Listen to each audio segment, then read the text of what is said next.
Well, happy Wednesday evening, and welcome to Quick Bite History Live, where we do our best to have a little fun with history. You can catch us live normally each Sunday and sometimes on Wednesday evenings at 7 p.m. Eastern, 4 p.m. Pacific time. We do have a very special show for you tonight with count 'em, five fresh new categories, all centered around the golden age of Hollywood. So that sounds like fun, huh? Watch our robots paint, listen to my clues, and y'all make your guesses as we will first be counting down the top 10 classic films of the golden age. Then we will test your Hollywood gossip knowledge with top 10 Hollywood scandals. Next, we will dig deeper with top 10 Hollywood westerns and top 10 Hollywood musicals.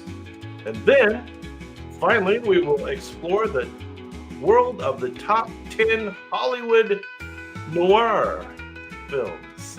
And if you stick around, we do have a bonus round available for the hardcore enthusiasts if there's any of those around later on. Now, please do check in the chat. Say hello. Hey, Rhombus, what's going on? Good to see you. If I see a question coming in, I'll do my best to address those as we go. So let's get going without further ado. Let's do Hollywood up in style. Now, these are all 10 item rounds.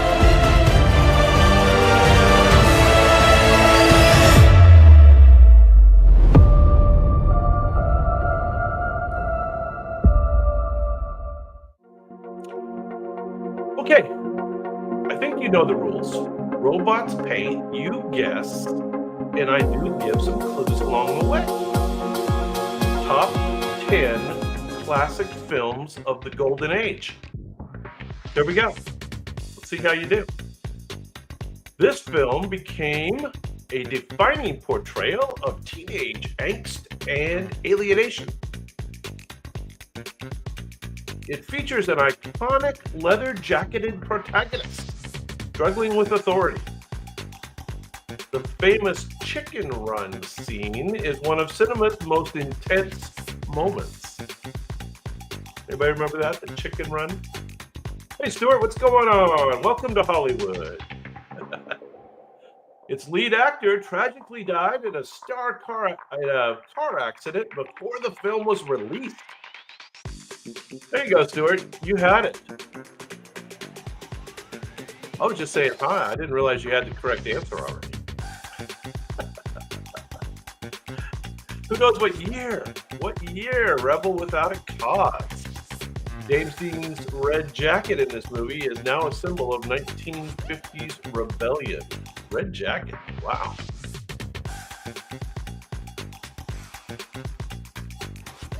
Yeah, welcome to the game.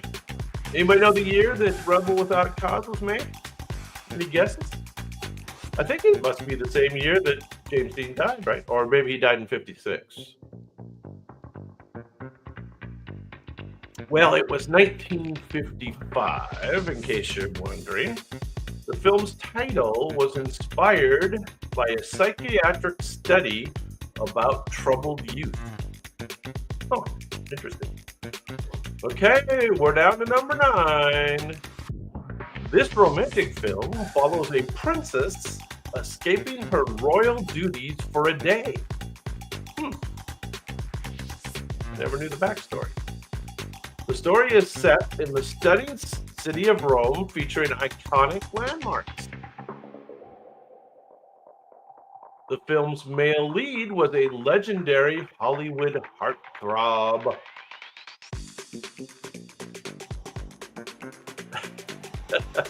Well, that's too bad, Stuart. Not drinking enough. Queen for a Day is not correct, but Stuart has it. Hey, Jan, what's going on? Audrey Hepburn and Gregory Peck share a magical Vespa ride through Rome. And yes, indeed, this is Roman holiday. Anybody have a guess at what year Roman Holiday was made? The script was partially written by blacklisted screenwriter who was only credited decades later. How about that? They didn't even list the guy because he was blacklisted. They use his work, but they don't list him. Any guesses on the year? 62, not bad. That's 9 years off. Time flies when you're having fun. 1953. 1953. How about that? All right, next up, number 8. Two musicians disguise themselves in an all-female band to escape the mob. The film is one of Hollywood's greatest screwball comedies.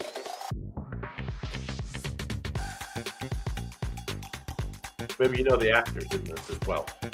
It features one of Marilyn Monroe's most famous performances.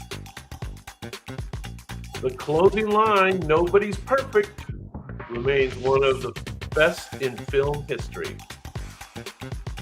Yeah, Stuart. Correct. Correct you are. Who are the two lead actors? And what year did they make Some Like It Hot? Some Like It Hot. Remember the actors? Marilyn Monroe, obviously. Tony Curtis is in the picture. And who is the other actor? Who is Tony Curtis's partner dressing up as women? A fairly famous actor himself.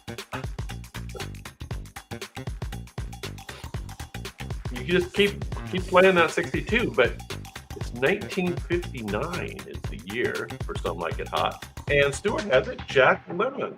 Jack Lemmon is the other star. Exactly. Pretty funny movie. I've seen it a few times, for sure.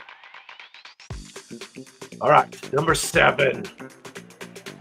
A woman on the run checks into an eerie motel. A shower scene in the movie changed horror cinema forever. The film was shot in black and white to make the blood less graphic. That was the reason. Okay, there you go. Its villain has an unhealthy attachment to his mother. Yes, he does. Yeah, Robert, Stuart, you guys both got it. I don't know about the robot's choice of pictures. I would have preferred the shower scene. Right? Any guesses on the year? Oh, no, and of course, who's the director of Psycho? Psycho. Yeah, Psycho. What year and who's the director?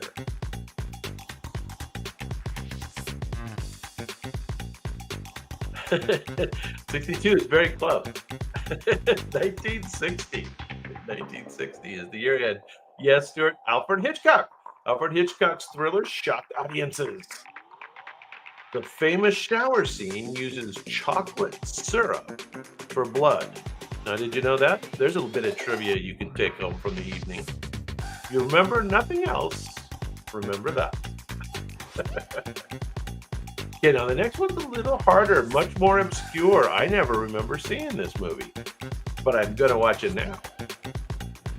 A struggling screenwriter becomes entangled with a reclusive silent film star.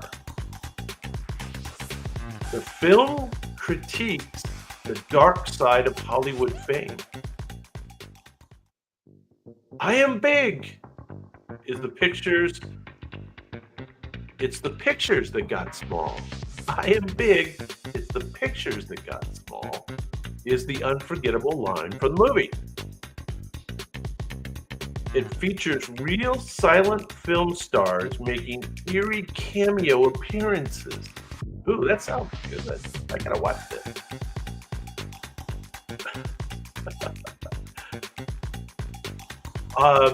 Close, Stuart. You are very close. Pick another street. Pick another street. Hey, King, what's going on? What's going on? This is a little more obscure, but it sounds like a cool movie. I'm going to give you a hint on the date 1950. So it's a little bit further back, 1950. Gloria Swanson's performance as Norma Desmond is chilling and unforgettable. There you go, Jan. Jan's on the board. You were close, Stuart. Sunset Boulevard is the correct answer. The mansion in the film was later demolished, but its pool was used in Rebel Without a Cause. There's a bit of trip. That's an obscure fact. Number 5. This musical is about the struggles of Hollywood's transition to sound.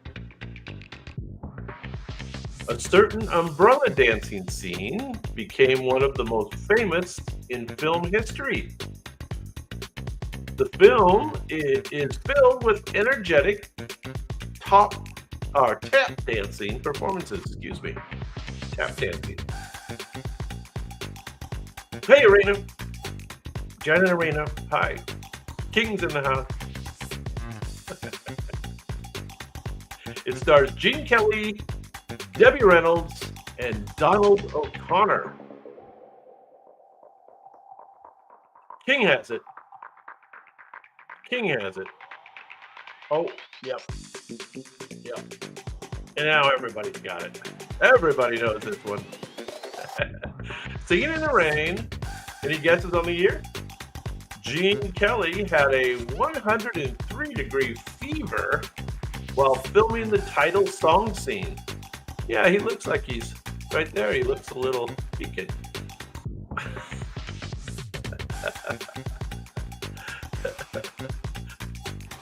Any guesses on the year? Anybody?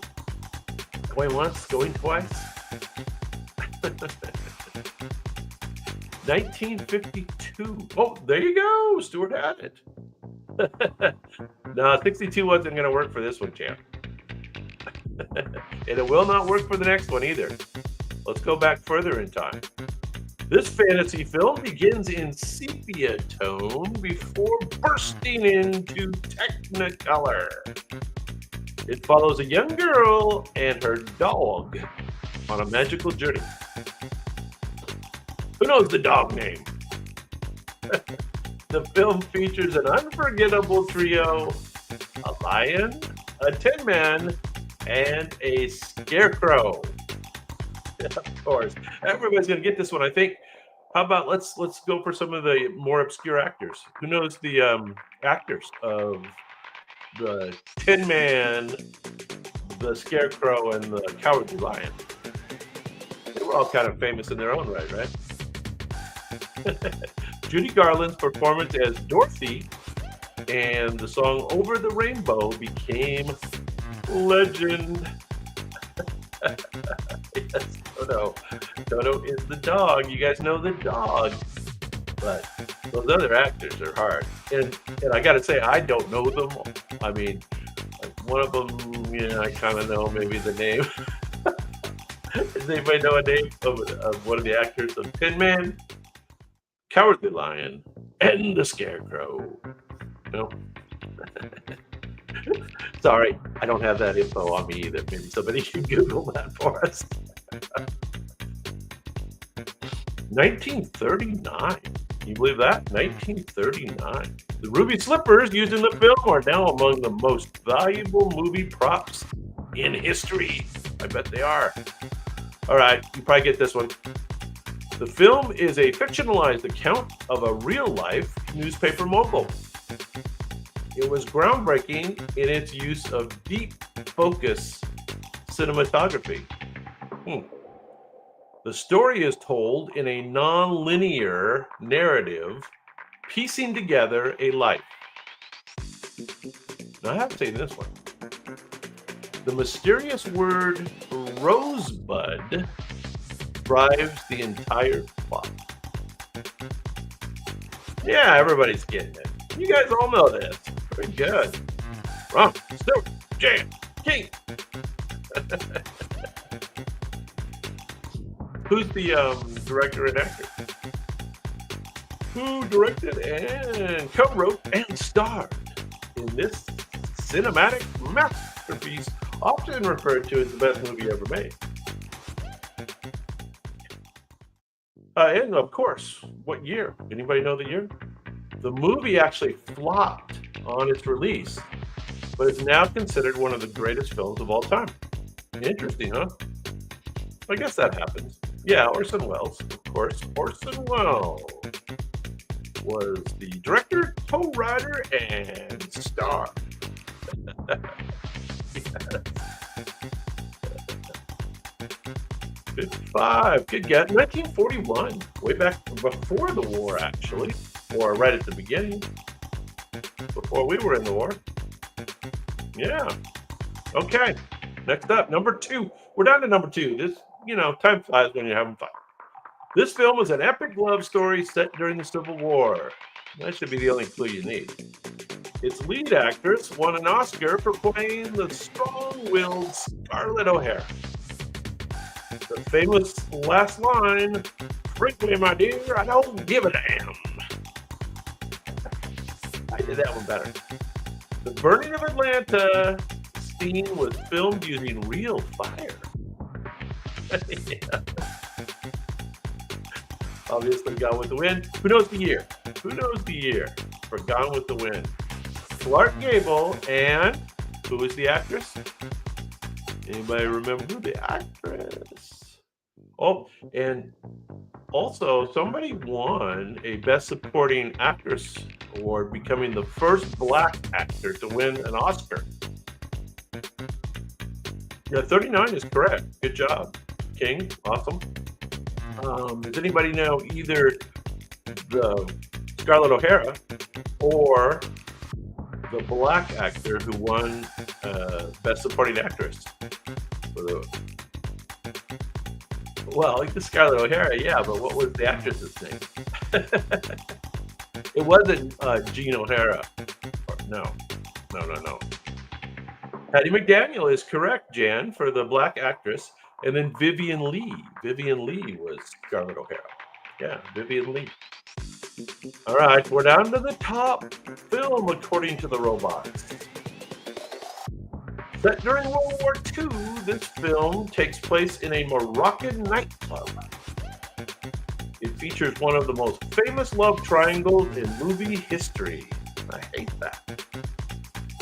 "We'll always have Paris" is one of the many legendary quotes. Yeah, of course. Stuart Rhombus. Humphrey Bogart delivers an unforgettable performance. The song, As Time Goes By, plays a key emotional role in the film. Did you know that? Play It Again, Sam. Is that one of the songs too? I can't remember. Any guesses on the year? The film was rushed into production, yet it became one of the greatest movies of all time. Huh, it was a rush job. How about that?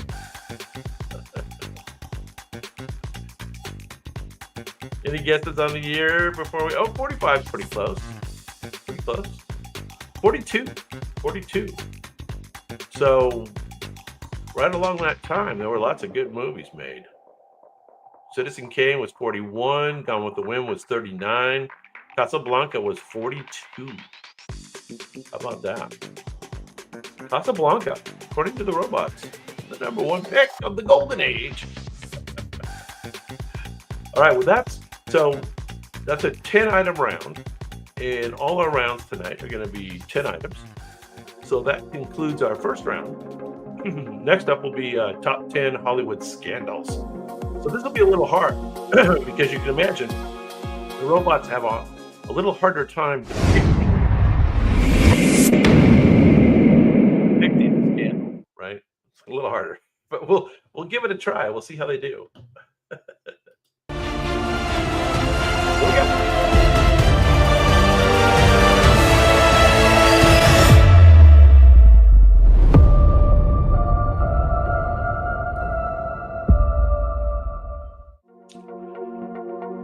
All right, you know the rule. Robots paint. You guess. I give some clues along the way, and we're going to do the top 10 Hollywood scandals. Now, the first one's particularly interesting. So just think interesting. This definitely tests your movie knowledge. This set of strict moral guidelines controlled Hollywood for over 30 years. So looking for the guidelines. It banned profanity, excessive kissing, and anything deemed immoral. The first code. Many films had to be rewritten or censored to avoid controversy. It was finally replaced in the late 1960s by the modern rating system, G, PG, all that. This was the code before that. It dictated Hollywood's content from 1934 to 1960, shaping the industry. Now, does anybody know what it's called? What is the censorship code called for Hollywood before the modern system? It's a scandal.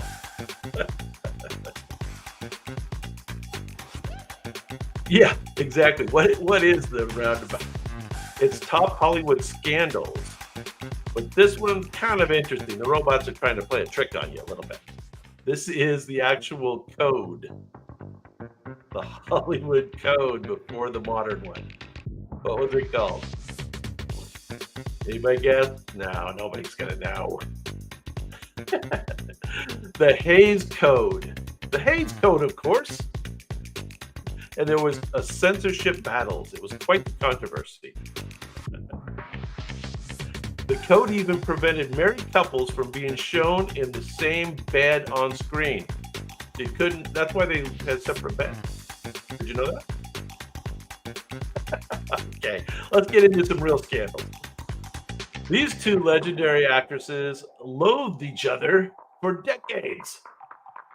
Their rivalry escalated when they starred in a horror film together. I think this is depicting the injury. One reportedly kicked the other so hard she needed medical attention. Their off-screen battles were more dynamic than their movies. That is one of the people involved in this scandal. This scandal has a name, though. It has two people's names. The feud was inspiration for a TV show feud. Oh, they made it. It was so good they made a TV show about it later called Betty and Joan.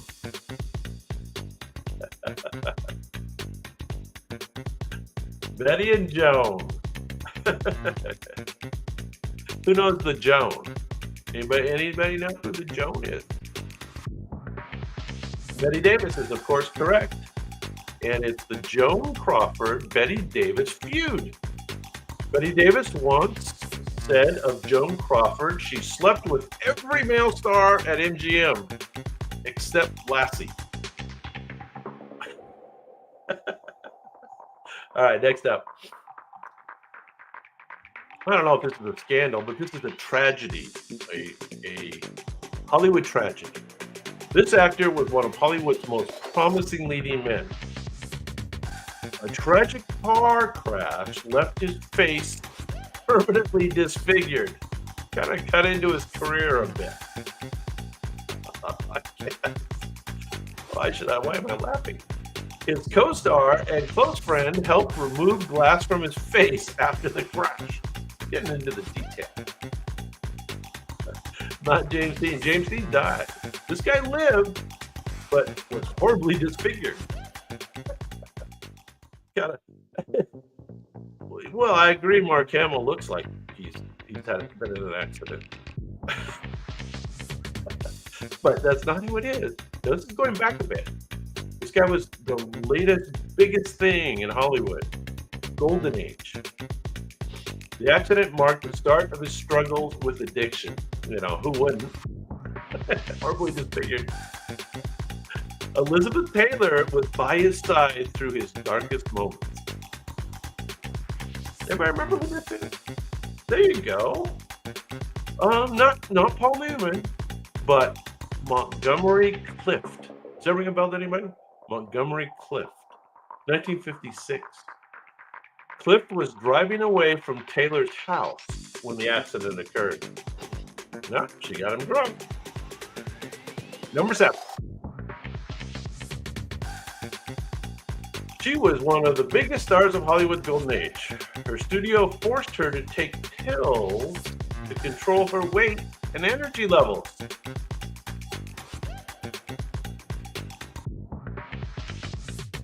She suffered breakdowns due to immense pressure put on her. Despite her success, she battled addiction and financial struggles. Not Doris Day. Yes, Rhombus, you have it. The Wizard of Oz made her famous, but behind the scenes, she suffered greatly. Yes, Judy Garland. You guys got it. And the official answer is the Judy Garland breakdowns and studio pressure. So I guess the story is that the studio is the bad guy in this, and they were the ones pushing the pills and making her work too hard and da-da-da-da. So it was their fault, everything, supposedly. MGM reportedly controlled every aspect of Garland's life, even dictating what she ate. So yeah, not only did she have drugs and alcohol and breakdowns from the stress, but she had an eating disorder. Tough life for sure. Judy Garland. Next up, number 6. This is a good scandal. This famous actor was known as the King of Hollywood. The actor's not in the picture. He had an affair with a young actress during the filming of Call of the Wild. That was probably a cool movie. I don't know if I've seen the movie. I've read the book. To avoid scandal, the actress disappeared from Hollywood.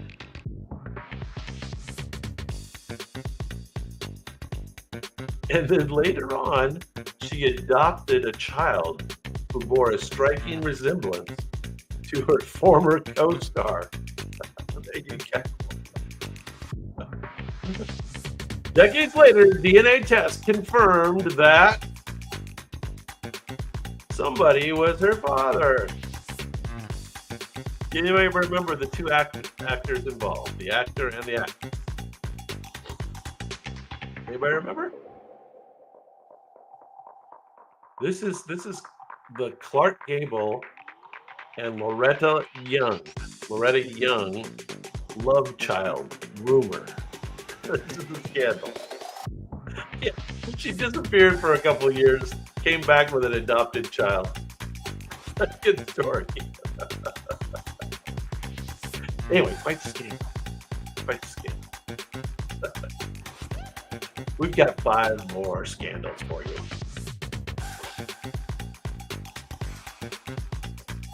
All right, let's see if you can come up with the scandal related to this guy. He was one of Hollywood's biggest action stars of the 1930s and the 1940s. His womanizing ways led to a major legal scandal. He was accused of misconduct involving something.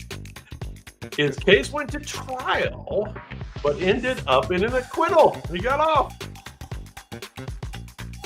Correct. You guys know what this one is. And what did he get in trouble for? Anybody remember what he got in trouble for? The phrase "in like Flynn" became infamous because of him. Errol Flynn, of course. And he got in trouble for something. Despite the trial, Flynn continued to star in successful films throughout his career, although the career never really recovered from the trial. The trial was for statutory rape. Statutory rape. 1942 was the trial. So that was kind of partway through his career, right? Yeah, sword fighting. He's a famous pirate, right, in the movie. And he did both. Did he do both silent films and talkies? Can't remember. Think so. Think much. Remember the category we are doing: famous Hollywood scandals. Hey, Maddow, what's going on? Good to see you. Good to see you. This everybody did really well at the first category. This one's been a little harder because we're trying to depict scandals, and the robots are trying their best. This actress was known for her beauty and troubled personal life. She was romantically involved with a dangerous mobster that caused some trouble. Their toxic relationship ended in a shocking crime. Her teenage daughter intervened during a violent altercation. The mobster's name was Johnny Stompanato. Johnny Stompanato was fatally stabbed in what was ruled as self-defense. Does anybody remember what this scandal was all about and who it involved? Famous actress. Very famous actress. She kept acting afterwards, but I think her career took a hit. Yeah, Johnny Stompanato. But who was the actress? Who was the actress? That was Jan's buddy.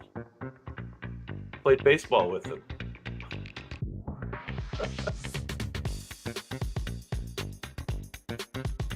This is Lana Turner. So it was Lana Turner's daughter that killed Johnny Stompanato. 1958, the year I was born. There you go. All right, number 3. She was one of Hollywood's most beloved actresses in the 1940s. Her affair with a married Italian director caused worldwide outrage. I know, sounds kind of normal. She was publicly condemned by the U.S. Senate. I can see that. She was forced to leave Hollywood for years because of the scandal. Huh. The actress made a triumphant return, winning an Oscar years later. So, I gave you all the facts. Did anybody piece that together into a Hollywood scandal? Or perhaps the actress? Or the Italian director? He was very famous. The Italian director was very famous. And the actress was even more famous. So, Jan has it. Very good, Jan. Ingrid Bergman. Ingrid Bergman's affair with Roberto Rossellini. This was in 1950, so it was a while back there. Ingrid Bergman's daughter, Isabella Rossellini, later became a famous actress herself. So there you go. Hollywood scandals. Yeah, Janny is on a roll. All right, number 2. Let's go back all the way to 1935. She was a comedic actress known for her beauty and charm. She was found dead in a car under suspicious circumstances. Some believe it was suicide, while others suspect foul play. She had ties to both Hollywood elite and shady mob figures. Fanny Bright, good guess, but no, not this time, Jen. To this day, the true cause of her death remains a mystery. But her name comes up every time we talk about Hollywood scandals. And actually, I think she was part of her story was kind of depicted in the recent movie, the Babylon movie with Margot Robbie played this actress, or kind of loosely part of the plot. Not Norma Jean, not Marilyn Monroe. It looks kind of like her. Anybody have a guess? Yeah, Madonna. This scandal is the mysterious death of Thelma Todd, 1935. Thelma Todd's death is one of Hollywood's most enduring unsolved cases. All right, we have a good number one for you. Let's go all the way back to 1921. That'll challenge you. This silent film comedian was one of Hollywood's first superstars. A wild party in San Francisco hotel led to a shocking accusation. He was charged with a crime that resulted in a scandalous trial. Though acquitted, his career was destroyed by the controversy. This was a big deal back in the 20s. Anybody know? Looks just like him. Robots are doing a good job with the picture. His case remains one of Hollywood's earliest and most infamous scandals. So let's kind of put a kink in this guy's career. Actually, this is even before Buster Keaton. Jan, I think you've got it more or less. It's not precise, but yeah, Stuart helped you there. We'll give Jan 50% credit on that. The Fatty Arbuckle scandal, 1921. The media's sensational coverage of the trial helped shape Hollywood's obsession with scandals. So they kind of liked the scandal. It was almost like, early reality television. All right. Well, we got on a roll there towards the end. We started a little rough on the first few, and then we finished with some flair.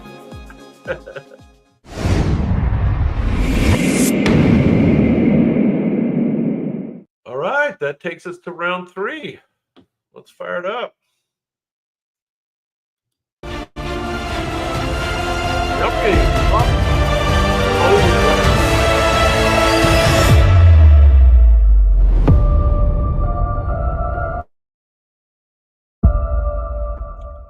I'm sorry, I was kind of talking over my intro there. Anyway, you know the rules. Robots paint, you guess. I give some clues along the way, and we're going to try to discover the 10 top Hollywood Westerns. Here we go. This film follows 2 famous outlaws on the run from the law. It features one of Hollywood's most famous freeze frame endings. Okay, I guess I remember that kind of. The lead actors had such great chemistry that they worked together again. Yeah. Mr. Artie's in the house with a bullet. Stuart, you got it too. King, everybody's getting it. But Mr. Artie, the film's famous bicycle riding scene is set to the song Raindrops Falling on My Head. Paul Newman and Robert Redford play the legendary Wild West duo. All right, now, who remembers the year and who remembers the actress in this movie? Not Hitler. Tetro.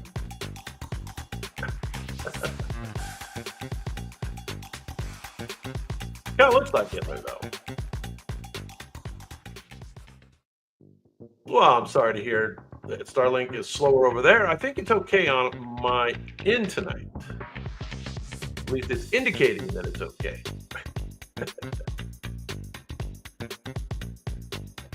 Catherine Ross was the actress And 1969 was the year. Let's move on to number 9. This one's kind of more obscure. Westerns. Remember, we're doing Westerns. A U.S. senator returns home for the funeral of an old friend. The story explores the contrast between law and lawlessness in the West. A famous line from this film says, "When the legend becomes fact, print the legend." Don't know what that means. It features 2 Hollywood icons, John Wayne and James Stewart, both in the same movie.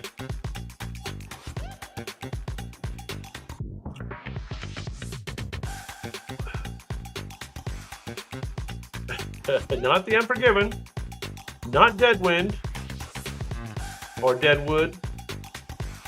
Neither one of those. This is a Hollywood movie, 1962. The film revolves around the mystery of who really killed somebody.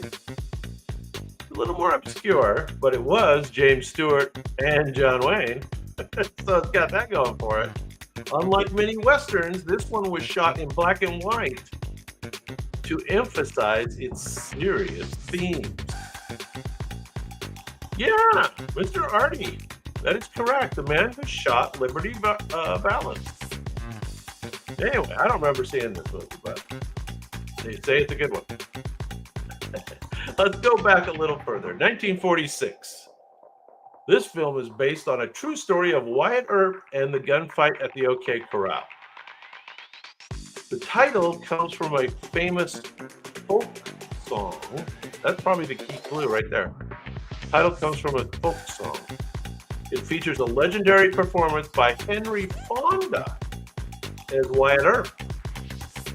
The film portrays Doc Holliday as a tragic yet heroic figure.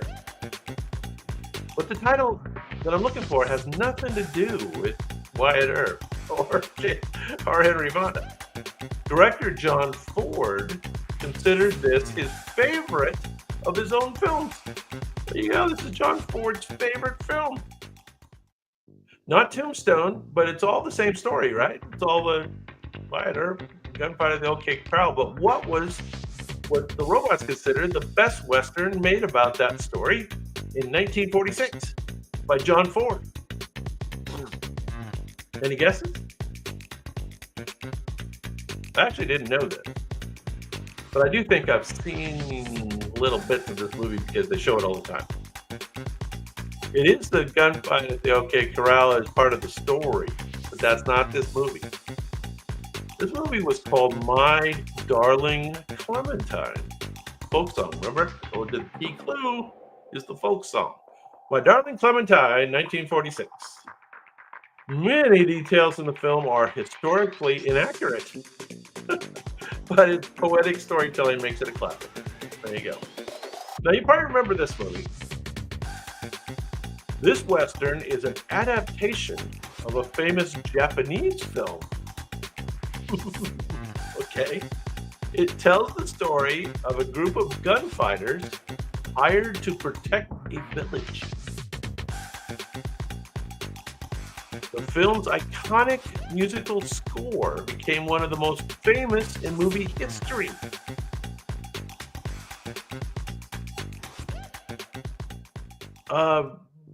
I think yes. You guys are all getting it now. Yes, of course. You're all getting it. Now, who were the stars? Tell me a couple of the stars in this movie. It's based on the original Seven Samurai, like you said. That was by Akira Kurosawa. He's famous. But this was the Magnificent Seven. And some of the actors were, and it was in the year. This film was so influential that it inspired multiple sequels and a 2016 remake. Was Telly Savalas in it? I'm not sure about Telly Savalas. Steve McQueen was in it. And the bald guy is not Shelley Duvall. I don't know, was Robert Redford in it? Charles Bronson was in it. And Yul Brynner is the bald guy. Yul Brynner, how about that? Huh? Motley Crue. All right, number 6. A little more core Western here. This Western is about a sheriff and his small group of allies defending a town. Sounds like a story. It was made in response to the themes of High Noon. The film's cast includes a famous singer turned actor. It features a comedic sidekick who is also a recovering alcoholic.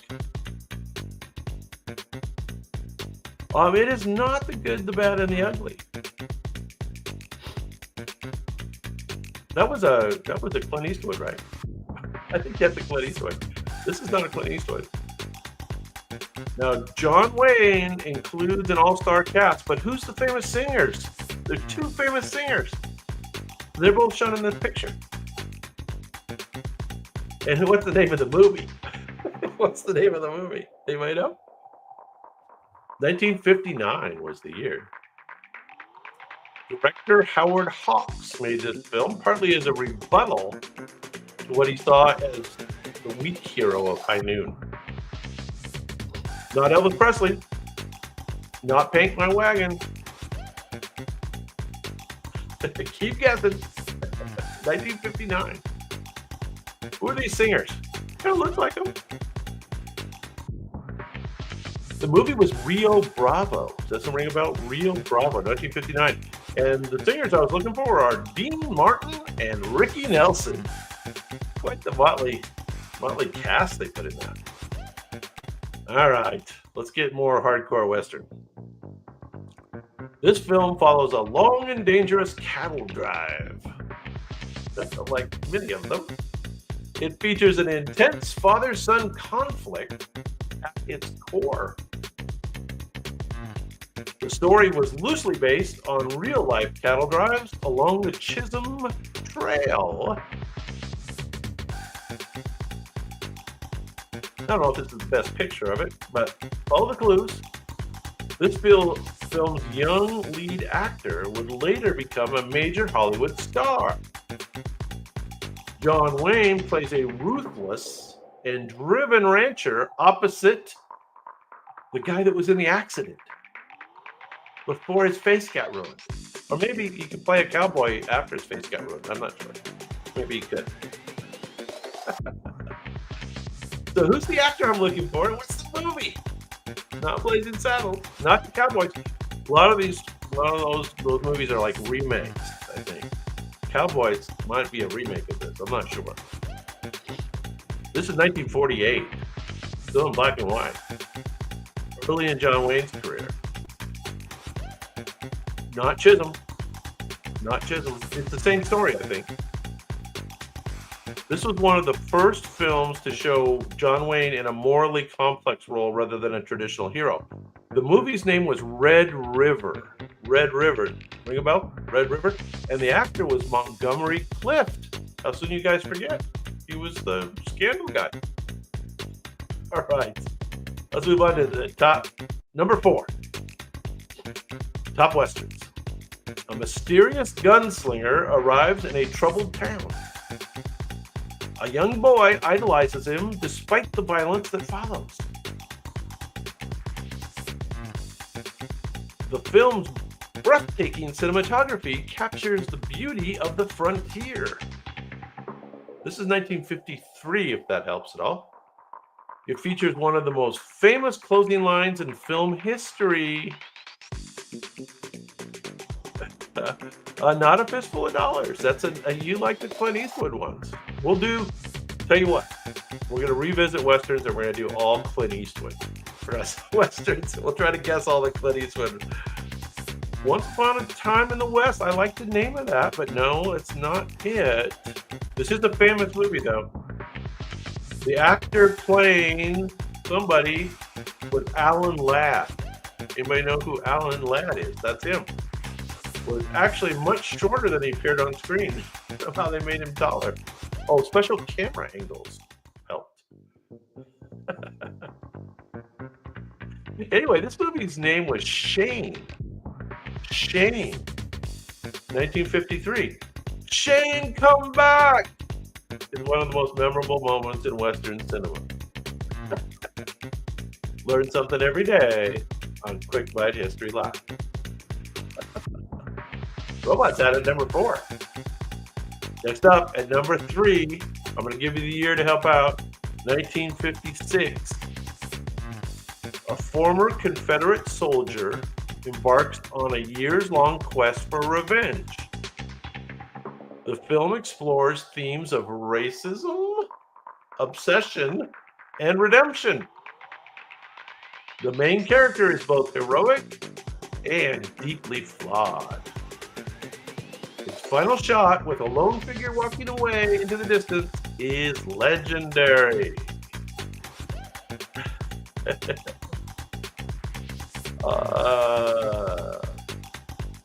Let's see. My Name is Nobody. No, not True Grit. John Wayne delivers one of his greatest performances as a guy named Ethan Edwards.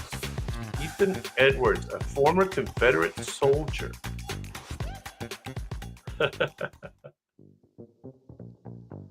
Broken Arrow. That's a totally different thing. Was there a Western named Broken Arrow? Maybe. This is called The Searchers. Does that sound familiar? The Searchers. It won an Academy Award, 1956. The Searchers has influenced countless filmmakers, including Martin Scorsese and Steven Spielberg. I guess they thought it was cool.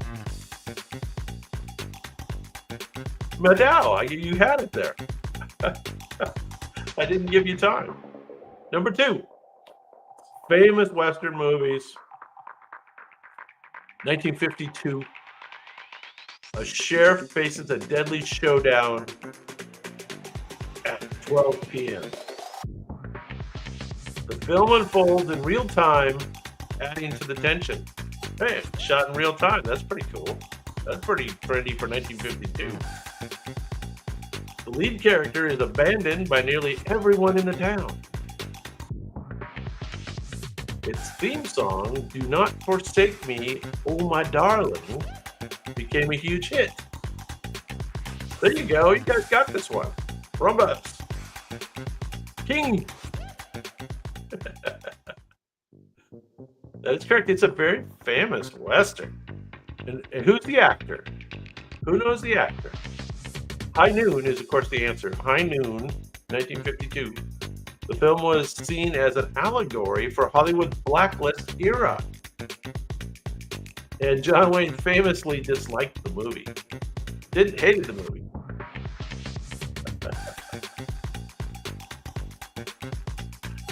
High Noon is correct. Jamie, correct. High Noon. And who's the actor? Anybody remember the actor? Famous Western actor. Yeah, Jan. Gary Cooper. Gary Cooper, of course. Well, the robots have been kind of tough on this. These are a little more obscure than you would think. And they're a little older. You know, we all watch the more modern Westerns. You have to go back and watch these old ones. Number 1. A group of strangers must travel together through dangerous territory. The film helped redefine the Western genre as serious, dramatic storytelling. It launched one of the biggest Hollywood stars of all time. So, this is 1939, and this is supposedly the movie that launched John Wayne's career. The journey is interrupted by a climatic chase scene featuring Native American warriors. That sounds cool. We're going to have to watch it just for that. This was the film that made John Wayne a household name.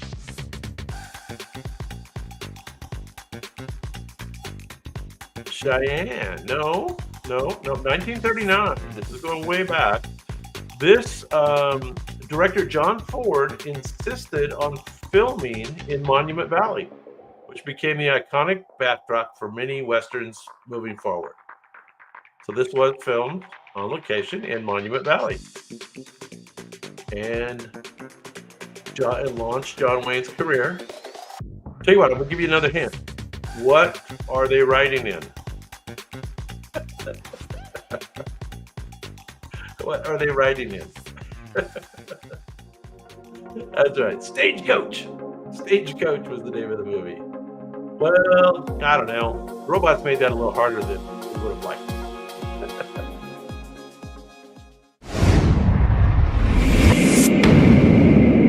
All right. Well, that takes us to category number 4. So let's load it up.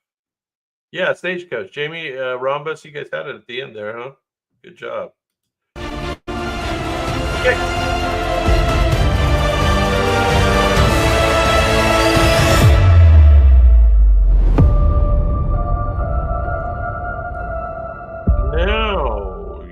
By now, you sure know the rules.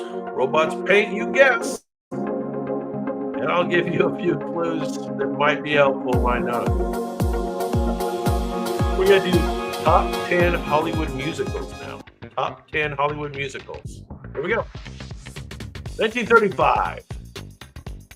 This film is filled with dazzling tap dance routines. A lot of tap dancing. It features a famous duo known for their elegance and grace. The plot revolves around mistaken identities and romance. The song Cheek to Cheek became an all-time classic. Putting on the Ritz. No, that's not it, but good guess. Fred Astaire and Ginger Rogers shine in this glamorous musical. Glamorous musical. Ginger Rogers' feathered gown in Cheek to Cheek caused chaos during the filming because the feathers got everywhere. Now, that's just like if you go to Burning Man, you're not allowed to wear feathers, ladies. The ladies like to wear feathers. Outfits, costumes, not allowed on the playa. They get everywhere. This is not Singing in the Rain. This is a different one. And it's named after something he's wearing. Something he's wearing is the key clue. 1935. The movie's name was Top Hat. The musical's name was Top Hat. I think it won an award, didn't it? Yeah, there you go, Mandel. You had it. You had it. All right, number 9. 1955. This musical was one of the first filmed in widescreen format. It opens with a famous song about a beautiful morning. The story is set in the early 1900s in the American frontier. Early 1900s. Take a think. The lead couple must deal with a love triangle and a dangerous rival. Anybody remember the name of this music? It's the most famous Western musical. The Rodgers and Hammerstein classic features the iconic "Oh, What a Beautiful Morning" song. Oh, what a beautiful morning. Everybody can sing along. Yes, Rumbus. Correct. Yes, Oklahoma was a famous musical, no? Yes. The film's dream ballet sequence, the ballet sequence, was groundbreaking for its time, using dance to explore the characters' emotions. I think I've seen this a few times, but I don't remember the ballet dream sequence. Oklahoma. These are going to be a little bit hard. A little bit hard. 1957. Next up. A bookish young woman is unexpectedly discovered by a fashion photographer. You know what we need here is we need a movie buff. We need a movie buff in the crowd. It blends high fashion with toe-tapping musical numbers. The film showcases stunning Parisian scenery. Audrey Hepburn plays a model, and Fred Astaire plays her mentor. He's teaching her how to dance. The song "It's Wonderful" is one of the most memorable moments.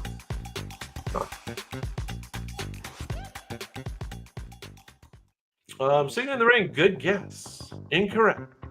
Incorrect. So, I've heard of this movie, but I didn't place it. Audrey Hepburn was a trained dancer, making her performance in the film especially graceful.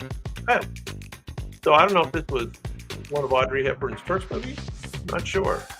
But the storyline is Fred Astaire is teaching this new dancer in Paris how to dance. Yeah, something in Paris. Well, it happened in Paris. But the name doesn't relate. So the name of this musical, famous musical, is Funny Face. Funny Face. Does that ring a bell to anybody? Funny Face, 1957. Funny Face. All right, well, I'm not going to make it any easier because we're going to go back to 1953. A Hollywood star struggles to transition to Broadway. The film humorously poked fun at the entertainment industry. Well, that's cool. It features one of Fred Astaire's most famous dance sequences with a hat and a cane. So, Fred Astaire's in every one of these. The number, That's Entertainment, became a Broadway anthem. It's a backstage musical about putting on a show starring Fred Astaire and who's the lady with the long legs? Who's the lady with the long legs? And what's the movie? You never watched a musical in your life. Well, then you came to the right place because now you don't have to. You're gonna just know enough to, get by at a party. People don't go to parties and mingle anymore and talk. This movie was called The Bandwagon. I'm sure that doesn't ring a bell, The Bandwagon. But the actress's name probably rings a bell. Sid Charisse. She's got long legs. The film's dance sequences influenced later Broadway productions and Hollywood musicals. The Bandwagon. Band. Music. All right, let's make it harder. Let's go back to 1944. This film follows a family through 4 seasons, leading up to a big event. It introduced one of the most famous Christmas songs of all time. Hopefully they're going to tell us about that. The film's story revolves around the 1904 World's Fair in a certain city, 1904. Judy Garland stars as a young woman struggling with change. Have Yourself a Merry Little Christmas was first sung in this movie. My Fair Lady's a good guess. Good guess. Incorrect. Judy Garland didn't like the original version of Have Yourself a Merry Little Christmas, so the lyrics were changed to be more hopeful. Huh. Well, that's good. She got to have input on the lyrics of the song. That's good. Anybody have any idea the name of this famous musical? 1944. Yeah, Jan. What's up? Correct. Meet Me in St. Louis. Meet Me in St. Louis is correct. Very good. Judy Garland. There you go. We're down to the top 5. You guys are going, let's get to the end of this. Musicals. This musical is about a transformation, both in speech and in status. I have seen the answer on the board already. The lead character sells flowers on the streets of London.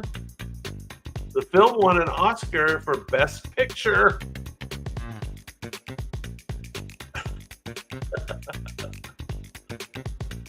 The role was played by Audrey Hepburn, but the singing voice was dubbed.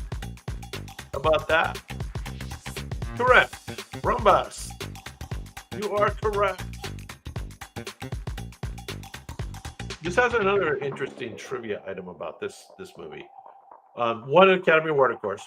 I Could Have Danced All Night and The Rain in Spain are its most famous songs. And an interesting fact, was Rex Harrison in it? Yeah, I guess Rex Harrison was in it. Julie Andrews played the lead on Broadway, but was passed over for the film.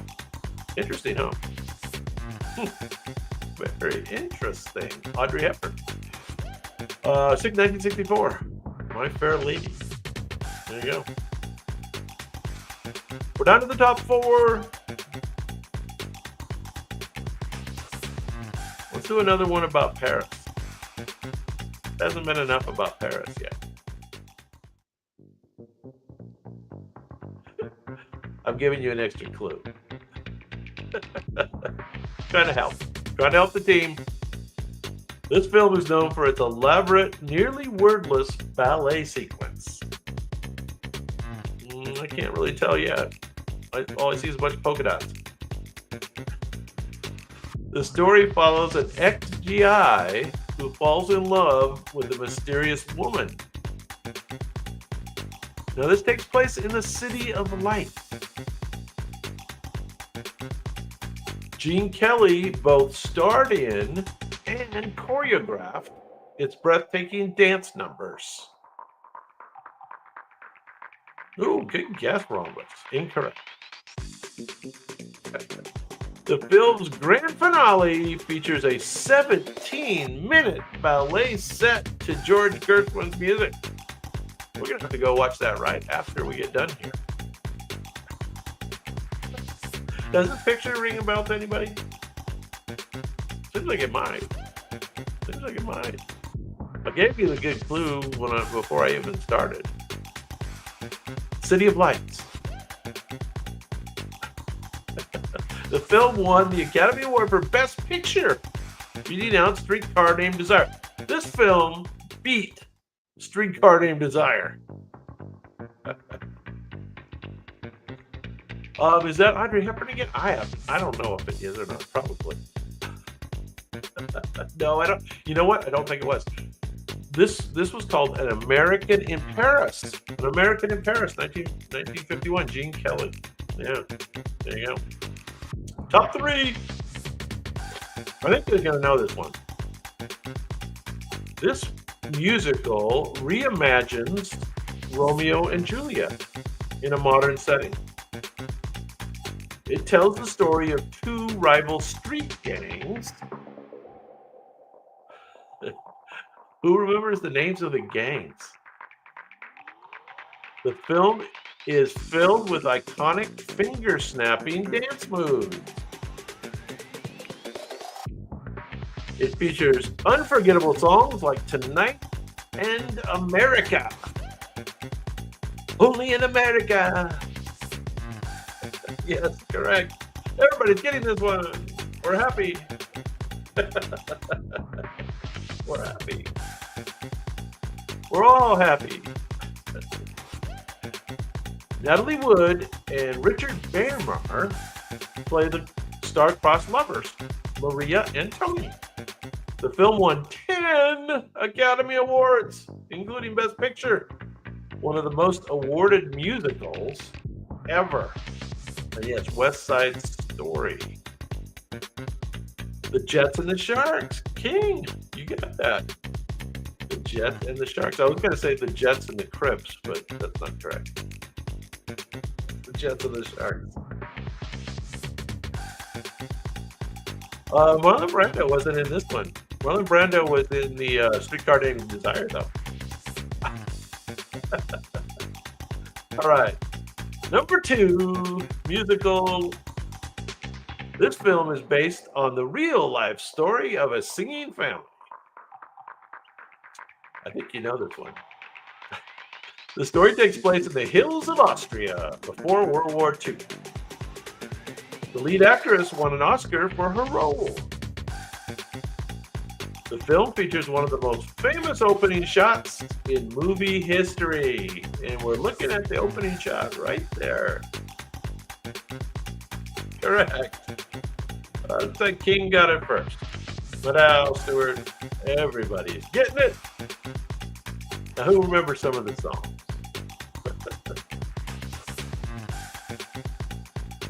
Julie Andrews was a smoke show. Yes. Do, re, mi. Edelweiss.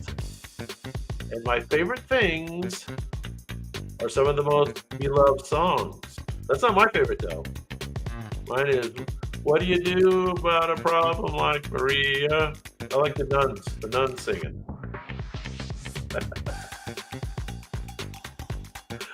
Julie Andrews had to twirl repeatedly on a mountaintop for the opening shot while being hit with gusts of wind from the helicopter.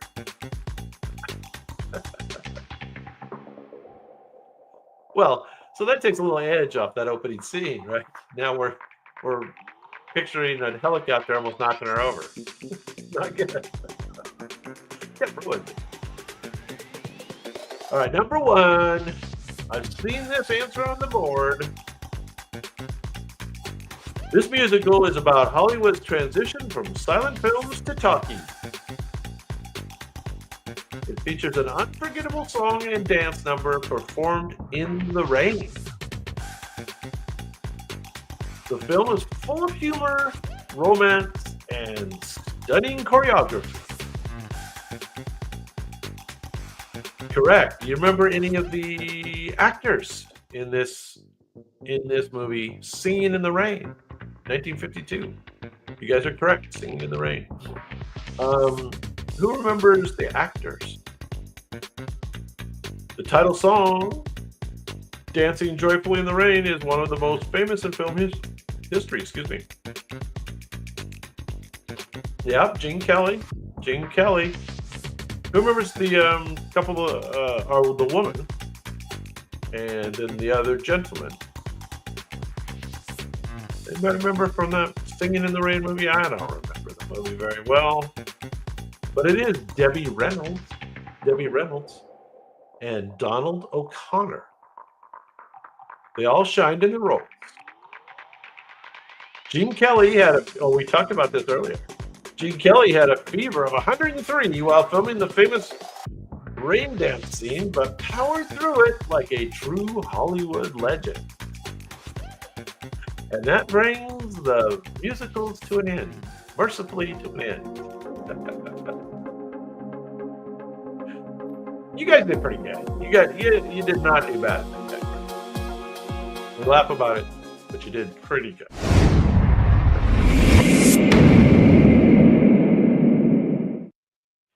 All right, let's go on to our 5th category. I got to get the right file. There's so many.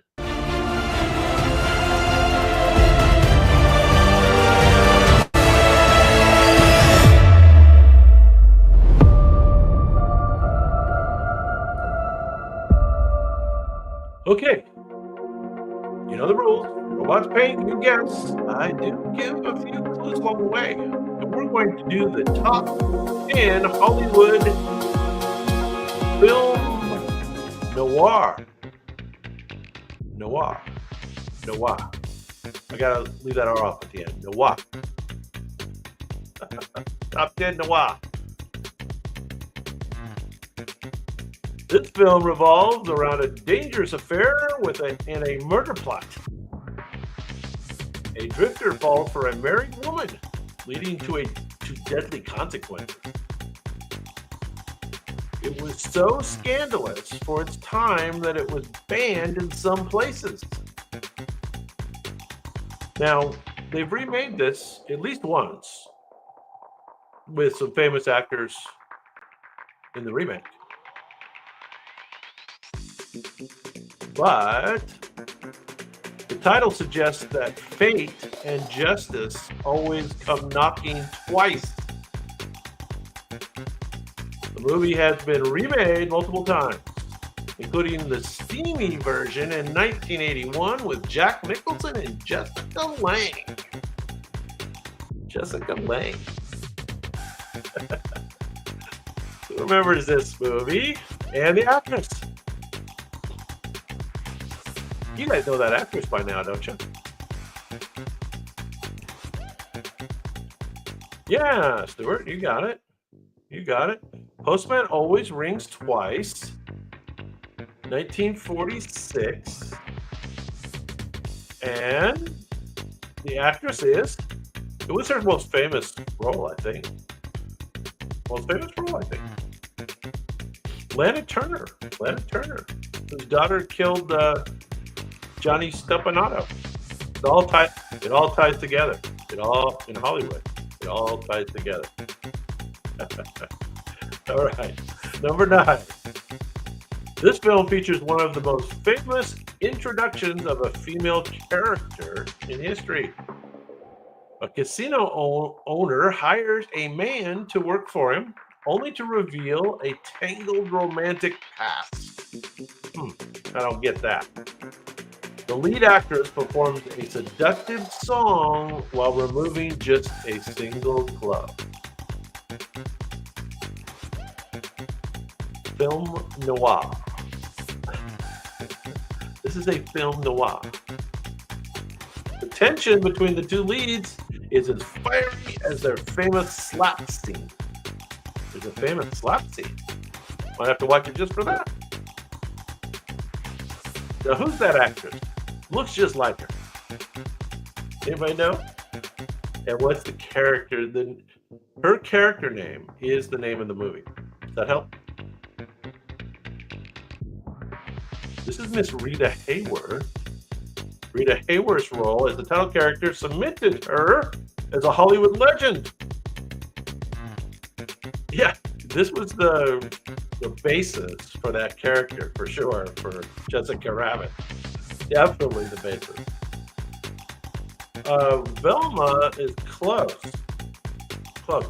Gilda. Okay, learn something every day on Quick Bite History Live. All the way back in 1946. There you go. Number 8. Now this is definitely film noir. A writer arrives in post-war Vienna to visit an old friend, only to learn he's dead. The haunting Zither soundtrack became one of cinema's most recognizable scores. We're gonna have to watch this. When we get done tonight, I'm gonna watch this one. The film's climax takes place in the eerie underground sewers of Vienna. Hence the picture. 37 steps, no. 39 steps, no. Try 40 steps, no. A famous Ferris wheel scene provides a chilling monologue about power and morality.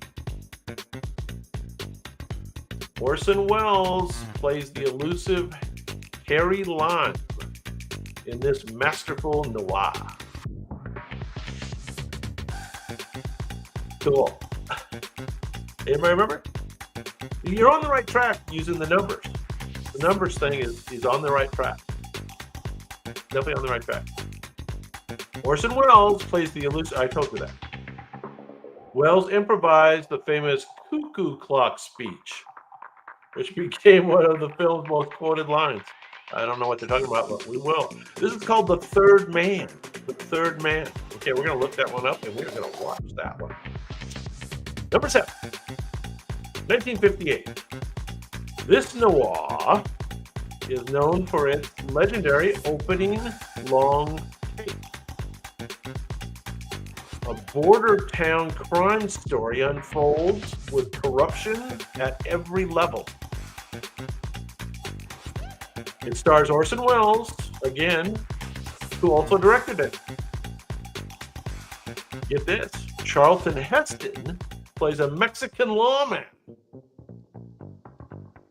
though he was controversially cast as that. Appropriation and all. The film's themes of corruption, racism, and morality make it one of the darkest noirs ever. We might have to watch this one too. These are sounding good. The opening scene, featuring a continuous 3-minute tracking shot, is considered one of the greatest in film history. The third man was correct for the last one. Your internet is very slow. All right. Anybody have any idea what this one is done? The opening scene featured a continuous 3-minute tracking shot that's considered the greatest in film history. It's called Touch of Evil. Touch of Evil. We've got a list going. Hopefully you guys have a list going. Number 6. I've never heard of many of these.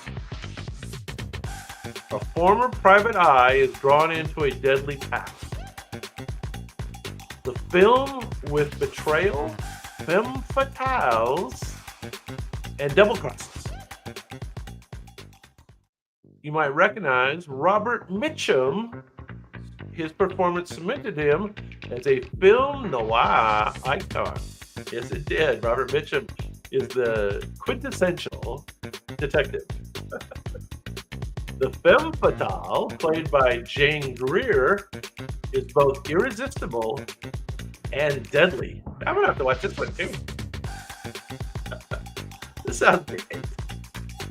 Its dialogue and cinematography define the essence of classic noir.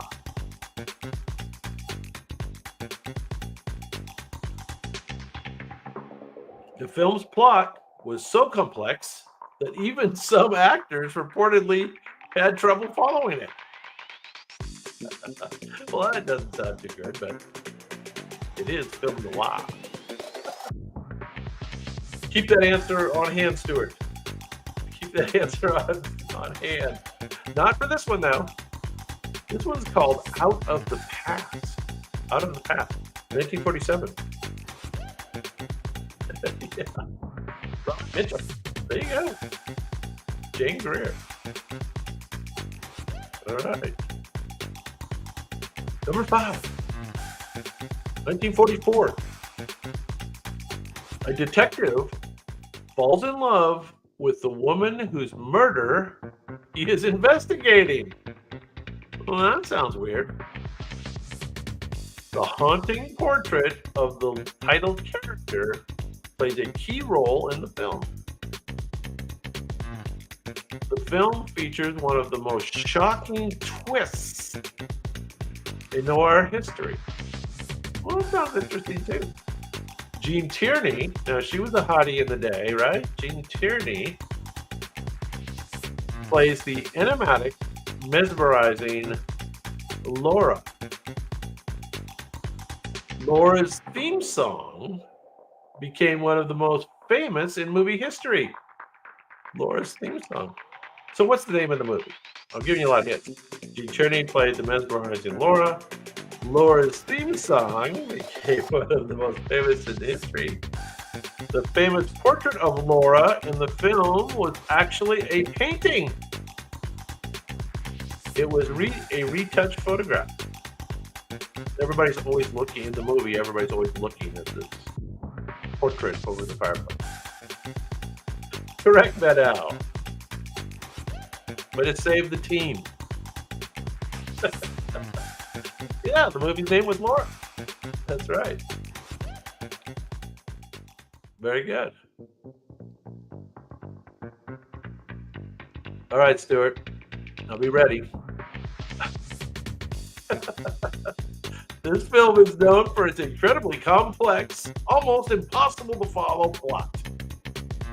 The lead character is a private detective investigating a case of blackmail.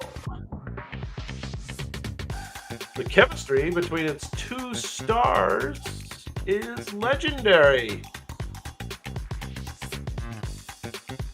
Humphrey Bogart plays the iconic detective Philip Marlowe. Hang on to that one, Stuart. Now you got to go back to your other answer. It's the other answer. Lauren Bacall's presence and sharp dialogue make this film unforgettable. So this must be where they got together. This is where Humphrey Bogart and Lauren Bacall got together. There you go. And yeah, hey, what's up, man? Good to see you. Lassie. No, this is not Lassie. So, Stuart, I'm going to give you credit because who knows how long ago you put the answer, but this is The Big Sleep. Yeah, it's finally time. The Big Sleep, 1946. Even Raymond Chandler, who wrote the original novel, couldn't answer who was responsible for one of the murders in the story because it was too complicated to figure out. Yeah, The Big Sleeping with your co-star. Exactly. Lauren Bacall was probably pretty hot back in the day, right? Now, this next one is number three on our Noir list, and it's making its second appearance on our list. That's how good it is. We're going to have to go back and watch this one. A struggling screenwriter stumbled into the world of a faded Hollywood star. The film begins with the protagonist already dead, and he's narrating his own story. It's a dark critique of the movie industry, treatment of aging stars. Now remember, this one was on our first list. The best movies of the golden age of Hollywood. The lead actress utters the chilling line, "I am big. It's the pictures that got small." Yeah, Stuart. Correct. Correct, you are. Gloria Swanson's performance as Norma Desmond is unforgettable. This is another one. I don't know. What are there? There's a few that we want to watch, right? Even a couple of those westerns we probably should go back and watch. So maybe I'll post a list or something of the, like, hey, these are the 10 we should all watch. The film features real-life silent film stars, including Buster Keaton in a famous card-playing scene. Oh, that's right. They had cameos of the silent film stars. That sounds creepy. Excellent movie, but a little sad. Well, we hate the sad. All right, we're on to number two. They've halfway drawn number two. A private detective gets tangled in a deadly game over a priceless artifact. The film is filled with shady characters, each with their own agenda. The mystery revolves around a legendary statuette. That should be enough. You guys know what it is now. It is considered one of the first great film noirs. 1941. Humphrey Bogart plays Sam Spade in one of his most iconic roles. Sam Spade. Yeah, you got it, Stuart. Correct. Correct you are. The phrase, "the stuff that dreams are made of," was improvised by Bogart in the film's final scene. The stuff that dreams are made of. There you go. The Maltese Falcon. 1941. Humphrey Bogart playing Sam Spade. There you go. Pretty good picture by the robots. Not bad. Inspector Gadget. It looks like it's who Inspector Gadget was based on. Absolutely correct. Number one, Hollywood film noir. A salesman falls for a married woman, leading him into a murder scheme. Women. The film helped define the classic noir genre. It features a chilling tension-filled narration from the doomed protagonist. Doomed. He's doomed, I say. The dialogue is razor sharp, filled with fast-paced exchanges as opposed to my clues.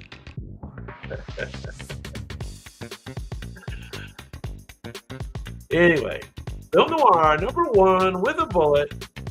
The film was based on a real-life murder case which inspired many later noir thrillers. 1944. Now, I'm going to tell you who that actress is. It is Barbara Stanwyck. Does it look like Barbara Stanwyck? Barbara Stanwyck's performance as the ultimate femme fatale is legendary. Might have to go back and watch it just for that. Just for that. Anyway, anybody remember the number one Hollywood film noir movie? Blood Diet. Good guess. Incorrect. This movie was called Double Indemnity. Double Indemnity. Put it on the list. That was pretty fun. You guys did 50-50. I'd say. Especially if you give me credit for voting. All right. Well, that ends our regular programming for this evening. So what we did was we did 5 10-item rounds. I don't know if you like that better or not as good, but anyway, that's what we did, and we made it all on one topic, kind of. So that's kind of fun to make us a subject-centric evening. Anyway, we do have a bonus round if you want to do it. So you guys need to let me know if you want to do a bonus round. The bonus round would be top 20 badass heroic women in movie history. So this is more modern movies, and we're looking for the lead character because she's a badass in each of these movies. So anyway, that would be the category. If you guys want to do it, you guys have to let me know. No obligation. Oh, it looks like we're doing it. Give me 1 second. All right. Let's do it. Let's do the bonus round.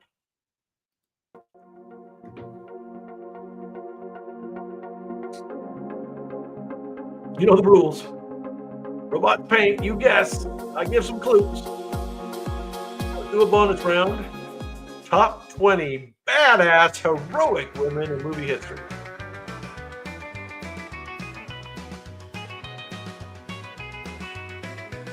Here we go. She's an adventurer who is as skilled with weapons as she is with puzzles. This character is known for raiding ancient tombs in search of treasure. She's a trained archaeologist with a love for danger.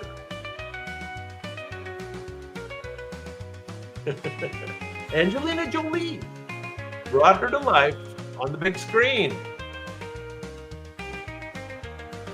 Okay, everybody's got the answers there. Rhombus has the character. Madao has the movie. 2001 is the year. She is based on a famous video game series of the same name. Laura Croft has become credited with bringing female action heroes into the mainstream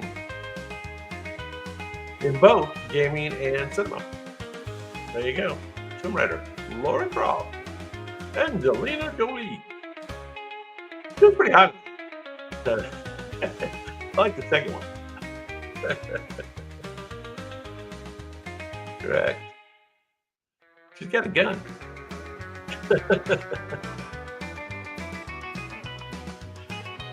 All right.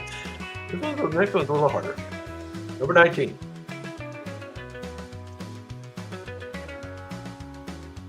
This lady works aboard the spaceship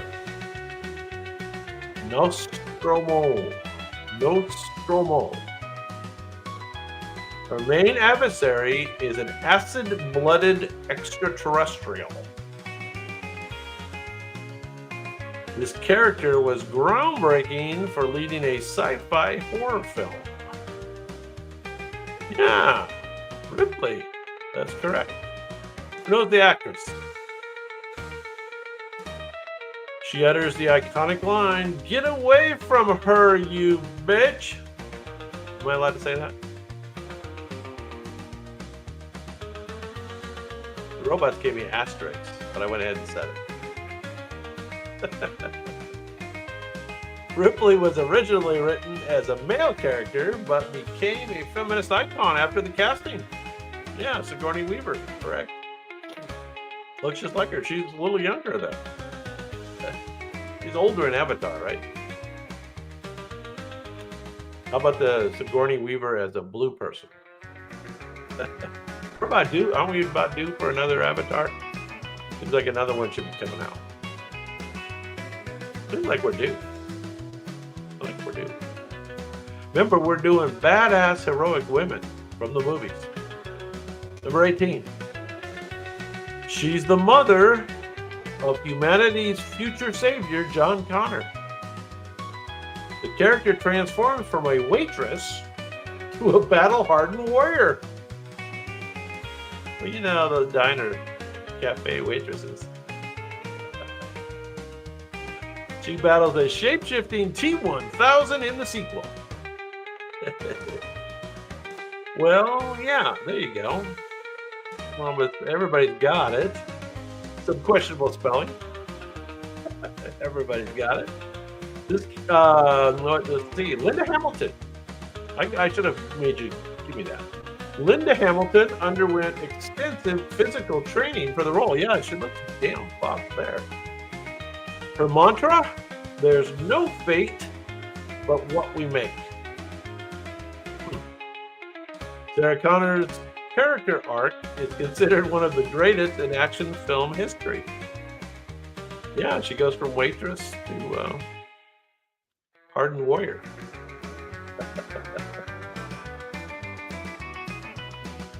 Not the beer?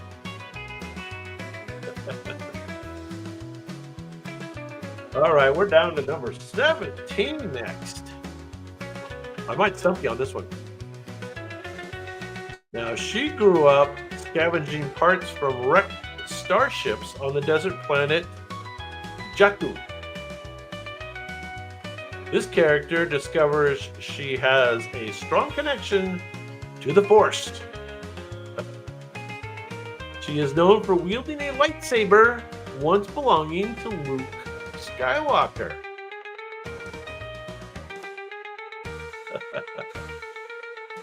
Now, who's the character and who's the actress? She played a central role in defeating the dark side in the sequel trilogy. Blank's character was celebrated for bringing a new generation of fans to the Star Wars saga and empowering young girls worldwide. Anybody remember the character's name? You're close. Rain is in the ballpark. Rain is in the ballpark. This is, of course, Star Wars, the new set. I don't know, it's like number 7 or something. Star Wars number 7, 2015. Her name was Rey. Rey, R-E-Y. And it was played by Daisy Ridley. So there's the Ridley again. It all ties together. All ties together. All right, let's see you get the character. Now, remember, some of these characters are harder. She's an Amazonian princess from the island of Themyscira. Themyscira. Her iconic weapons include the lasso of truth and indestructible bracelets. Gal Gadot brought this legendary character to life in 2017. She fights to the end to end World War One alongside Steve Trevor. Well, yeah, Wonder Woman, but what's her character's name? Her character's name. I mean, Wonder Woman is kind of what we know her by. Her first live-action debut was Batman vs. Superman: Dawn of Justice. Wonder Woman was the first female superhero to lead a major modern blockbuster. Well, no, okay, Stuart, you got the actress, you got the character, one of the characters, but what's the actual? Yeah, Diana. Diana. What's Diana's last name? See, this is trivia now. Diana Prince. Diana Prince. Okay, don't forget that. Diana Prince. Good job. Number 15. She's a former Russian spy turned Avenger.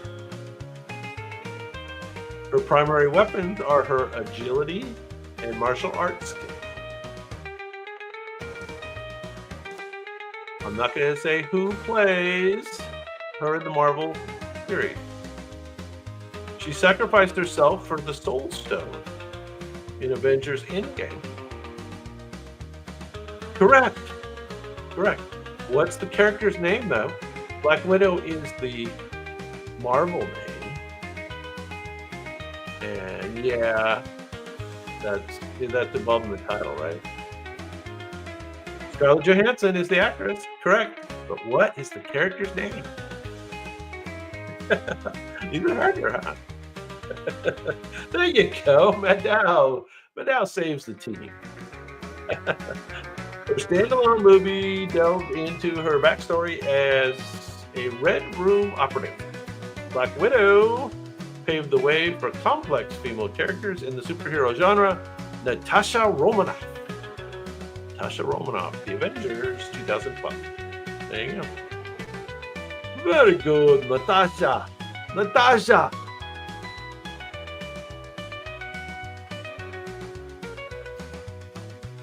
Rocky and the Moose.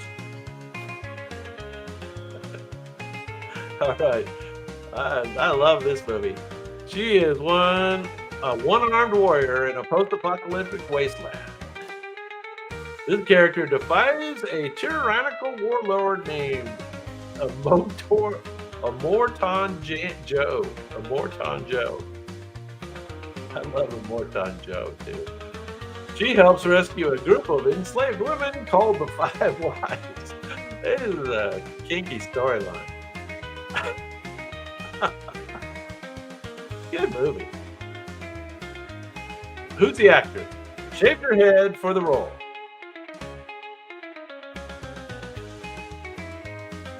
As far as I know, she's only got one name. She doesn't have like a human name. She drives the war rig in one of the most intense chase scenes in cinema history. The character is so iconic that a prequel film about her backstory is in development. In fact, that already came out. It wasn't bad either. That isn't bad either. Who knows the name of this character? Mad Max is correct. It is the Mad Max series, and it's Furiosa, right? Maddow had it. Yeah, Furiosa is correct. Mel Gibson, he's cool. That's the original. Next up. This heroine disguises herself as a man to join the Chinese army. She saves China with the help of her trusty horse and a dragon named Mushu. The movie hit song Reflection is a fan favorite. Correct. I think Maddow had it first. Rhombus is there. Her daring plan involves causing an avalanche to defeat the Huns. This Disney film is based on an ancient Chinese ballad. And yeah, she's only got one name, so that makes it convenient, right? Mulan. Mulan is celebrated for breaking traditional gender roles and inspiring courage. And that should give me time to take a little sip. Just vitamin water. Could be vodka, I guess, but it's not. Oolong. You guys all had that one.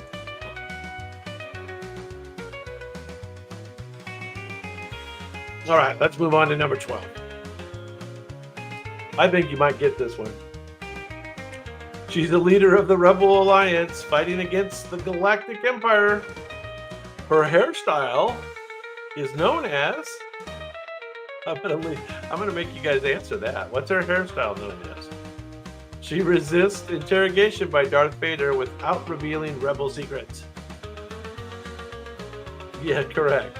You are correct. It is Princess Leia. Leia Organa. What? Tell me about who's the actress? And what's the name of her hairstyle? Famous hairstyle. Luke Skywalker's sister, of course. Her bravery led her to personally strangle Jabba the Hutt. Did you know that she personally strangled Jabba? I didn't know that. I don't remember that. Cinnamon buns, correct. Yeah, Carrie Fisher, Stuart, you're correct. Cinnamon buns. Funny. All right, next up is going to be one of our favorites. That was number 12, so that means we're down to number 11.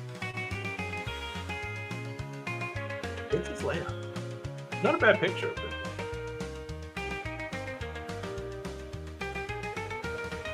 Here we go. She's a rookie FBI agent tasked with hunting a serial killer. Her investigative skills are tested at the manipulation of somebody, the bad guy. This character is determined to catch another bad guy. We're going to try to get all these characters' names. Okay, Clarice and Jodie Foster. Very good. Who are the different bad guys in the movie? What are their character names? You got it. Jodie Foster, Clarice. What's Clarice? Clarice's last name. Clarice. Buffalo Bill is one of the bad guys. Clarice blank. Hannibal Lecter is the other bad guy. We've almost got everything. All we need now is Clarice's last name. Clarice is one of the few female characters to lead a psychological thriller. 1991. Wow, way back. I think I told you the story about going to see this, so we won't repeat that. Who remembers her last name? I don't see it anywhere. How about Clarice Starling? Clarice Starling. Cool. Good writing there. All right, number 10. She's a vampire death dealer in an ancient war against Lycans. There she is. Her sleek black leather outfit became instantly recognizable.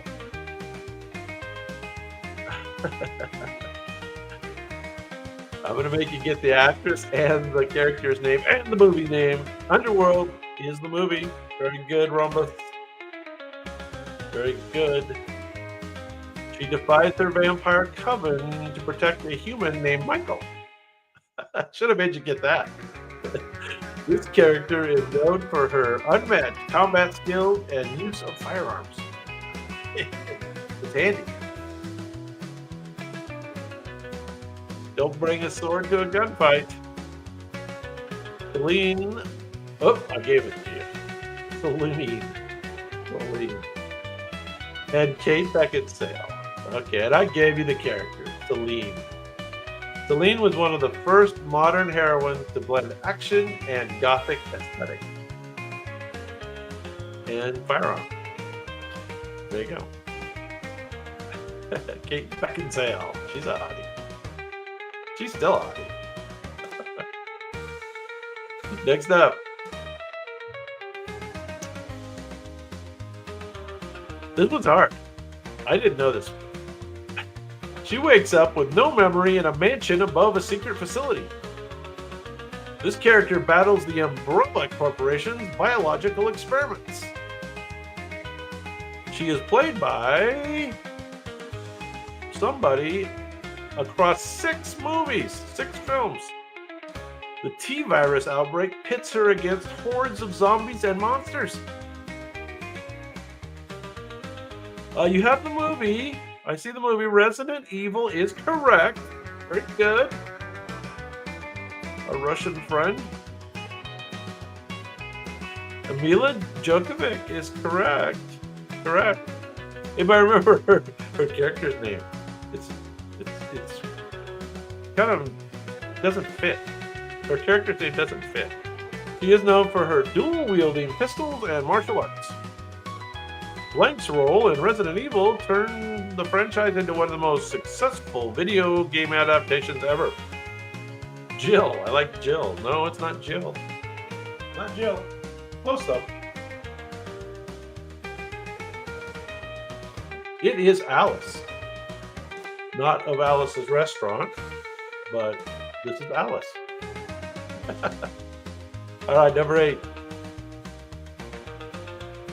She volunteers to take her sister's place in a brutal competition.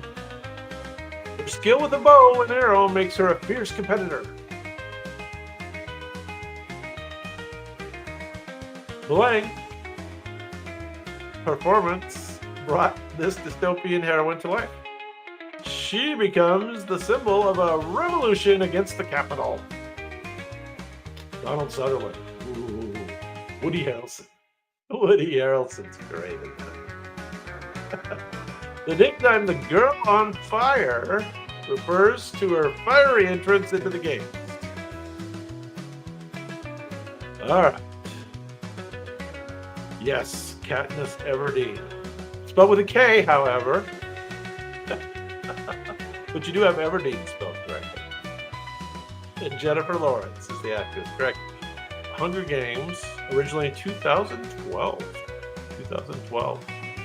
The Girl on Fire. And Woody Harrelson. Loved him. Did you see Woody on, he's on Joe Rogan recently. I don't know if you guys ever watched Joe Rogan, but Woody is great on Joe Rogan. Anyway, if you get a chance, catch that. All right, we're up to number 7, or we're down to number 7. Down to number 7. She's a high schooler with a secret destiny to slay vampires. This character's weapon of choice is a wooden stake. Wouldn't be my first choice. Christy Swanson originated the role in the movie. She must protect the world from Hellmouth's creatures.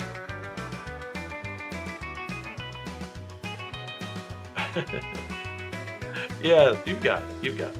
Rhombus, by now you guys got it. And I think our Russian friend got it as well. Pappy. Yes. Her story became more famous through a hit TV series starring Sarah Michelle Gellar. Yeah, that's her. What else could I ask you? Nothing. Buffy redefined what it meant to be a strong teenage heroine in pop culture. Buffy the Vampire Slayer. Definitely campy. Although I don't think it's a camp classic. I wouldn't call it a camp classic. Next up, number 6. This lady's a classic. She's a hacker who frees minds from a simulated reality. Kind of like these days. Her opening fight scene against agents set the tone for the trilogy.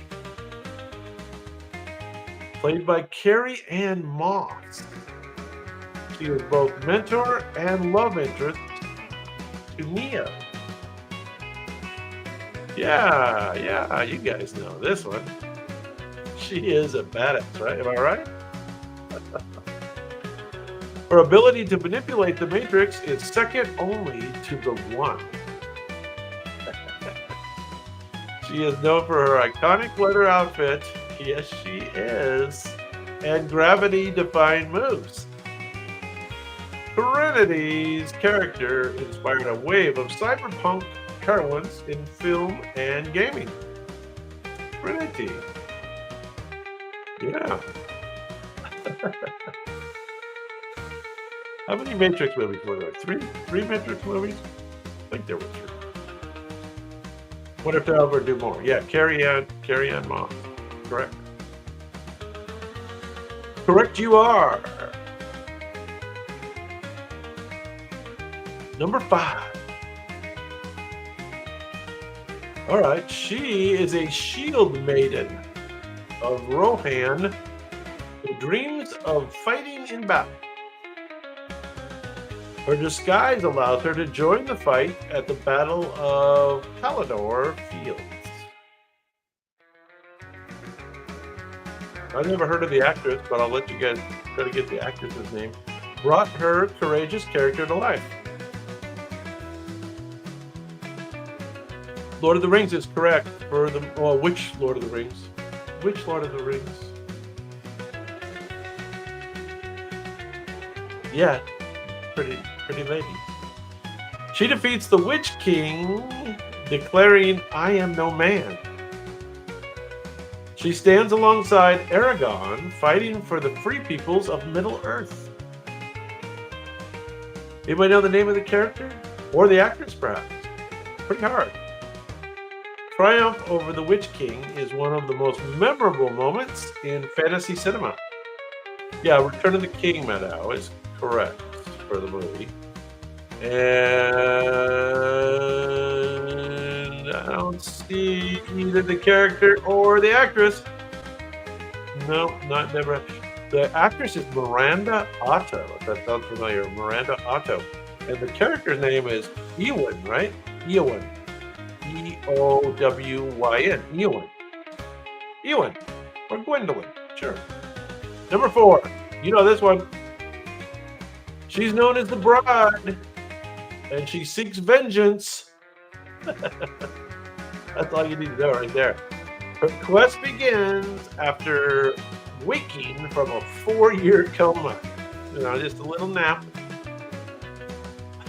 Her famous kill list includes deadly foes like O-Ren Ishii.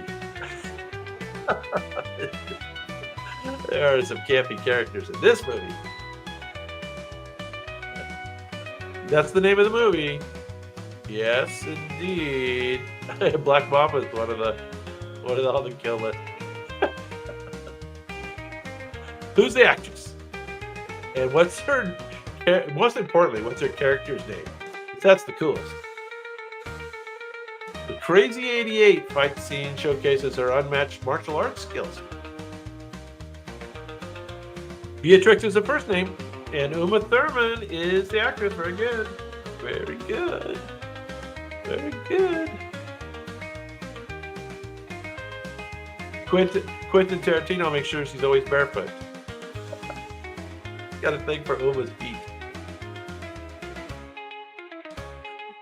Beatrix Kiddo.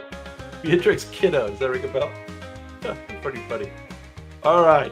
Number 3. Now, this is a little out of... but it fits.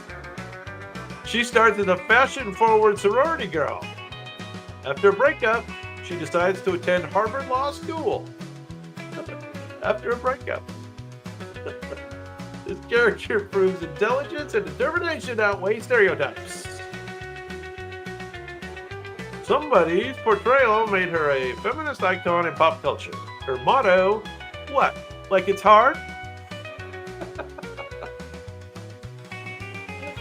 Okay, looks like you're getting it now. We got the actress. Hey, Shih Tzu Nuts in the house. Reese Witherspoon. And Doctor's in the House, Legally Blonde and Rhombus. You guys got that. Now, what's the character's name? What's the character's name? What? Like it's hard? What? Like it's hard?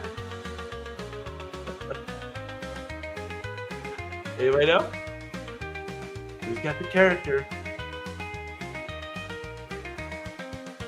Her journey has inspired a Broadway musical and remains a symbol of empowerment. This was Elle Woods. Elle Woods. Of course. All right. Number 2. We're doing badass women, incidentally. She's a brilliant student at Hogwarts School of Witchcraft and Wizardry. Her intelligence and quick thinking often save her friends from danger.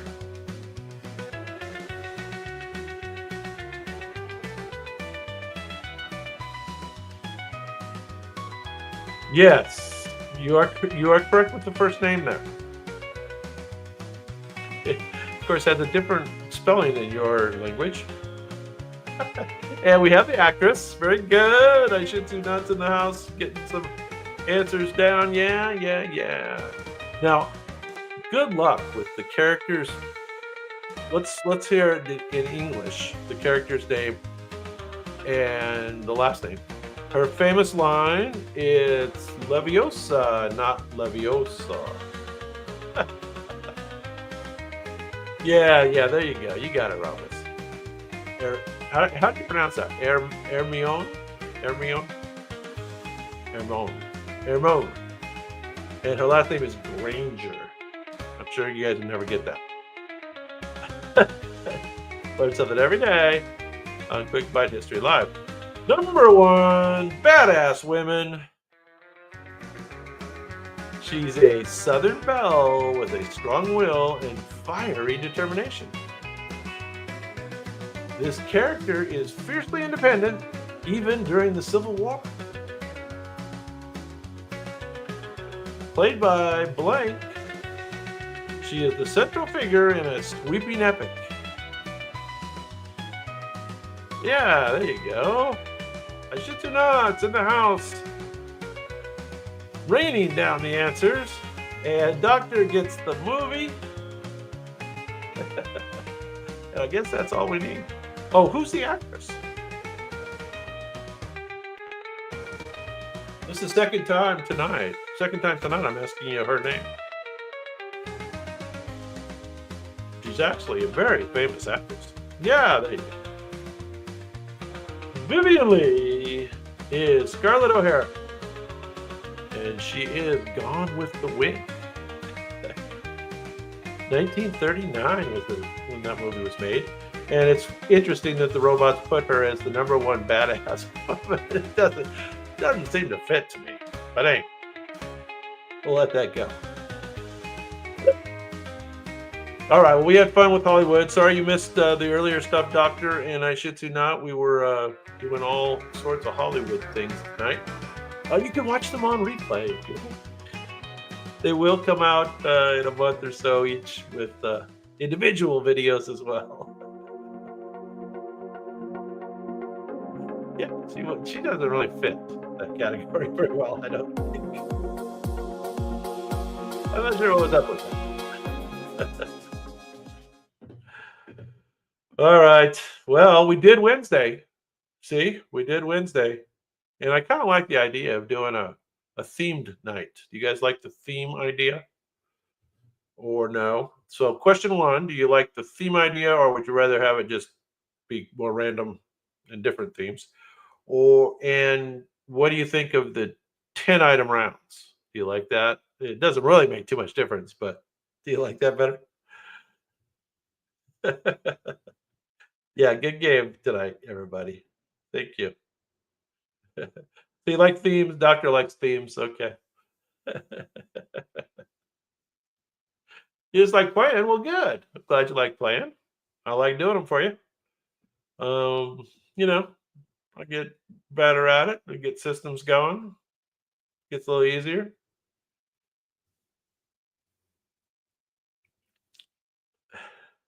Shorter rounds work well. Yeah, I kind of like the shorter rounds a little better. There's pluses and minuses for putting them together, but I, I kind of like the shorter ones. The shorter ones end up being 18 minutes long once you start and finish. If that means anything to anybody, it probably doesn't. That probably means nothing. Some more, yeah, some more modern westerns would be good. Well, like I said, maybe we'll do. Maybe we could do like a Clint Eastwood westerns. I think there's 10 of those, isn't there? Probably. We could maybe make it Clint Eastwood films. That would open it up just a touch. Yeah, yeah. Well, they were hard. Now, the the category was kind of Hollywood golden age and top westerns of all time. And I think if you were to go into, say, a movie critics view, they would say those were the right ones. But so anyway, I don't know if you guys took any of those movies down, particularly the film noir ones, but there's some movies to watch. You guys should watch those. Maybe I'll do a review video or something on some of those Hollywood film noir ones. Klaus Kinski, there's a blast from the past. What did I miss an idea from Rhombus here? Maybe long rounds for themes and short ones for random categories. Oh, well, maybe so. Maybe so. Maybe there's some logic we could follow. You know, who wants to follow logic? But perhaps that works.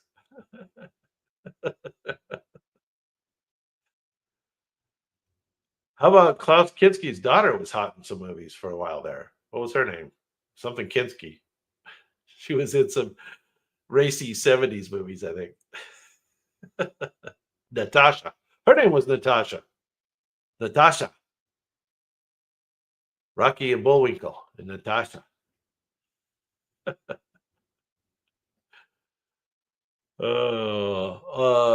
Forget all spasibo. All spasibo. Mm-hmm. Yep.